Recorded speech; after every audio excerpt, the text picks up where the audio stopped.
Iba't ibang tulong para sa mga agrarian reform beneficiaries ang pinamahagi ngayong araw ni Pangulong Ferdinand R. Marcos Jr. sa Palayan City, Nueva Ecija, na kauna-unahan sa Central Luzon. Yan ang ulat ni Bernard Ferrer. Pinaunahan ni Pangulong Ferdinand R. Marcos Jr. ang pamamahagi ng halos 10,000 Certificate of Condonation and Release of Mortgage sa 6,000 Agrarian Reform Beneficiaries o ARBs sa Palayan City, Nueva Ecija ngayong araw. Sumasaklaw ito sa mahigit 10,000 hektare ng lupang pang-agrikultura. Ang Certificate of Condonation ay ang pagsasakatuparan ng RA 11953 o ang New Agrarian Emancipation Act na nilagdaan ni Pangulong Marcos Jr. noong July 7, 2023. Talagang tunay ang kasayahan ko dahil napaka-espesyal ng araw na ito para sa akin. Kaya naman, minamarapat ko na kayo ang makasama ko sa araw na ito. Simula ngayon, magbabago ang buhay ng 6,000 magsasaka dito sa inyong lugar.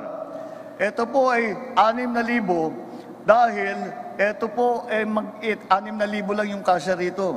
Pero 10,000 sa lahat-lahat ang makakatanggap ng tulong galing sa Department of Agrarian Reform.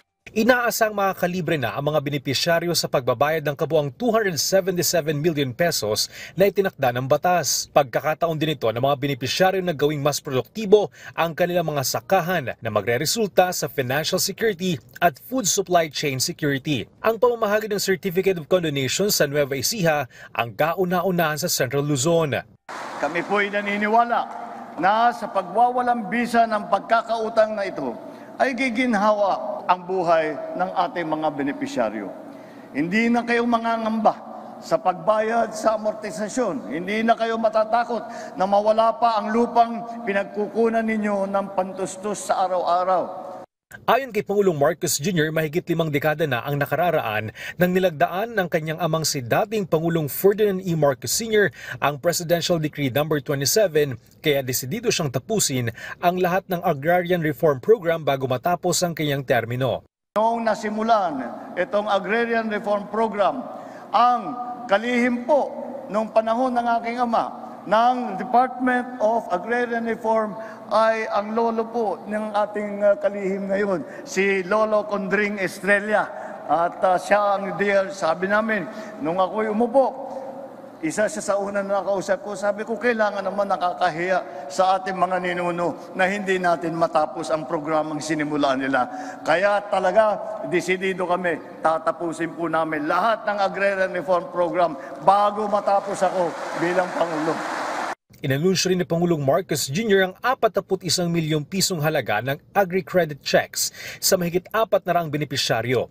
Gayon din ang agri-puhunan at pantawid program para sa mga magsasaka sa Gimba, Nueva Ecija.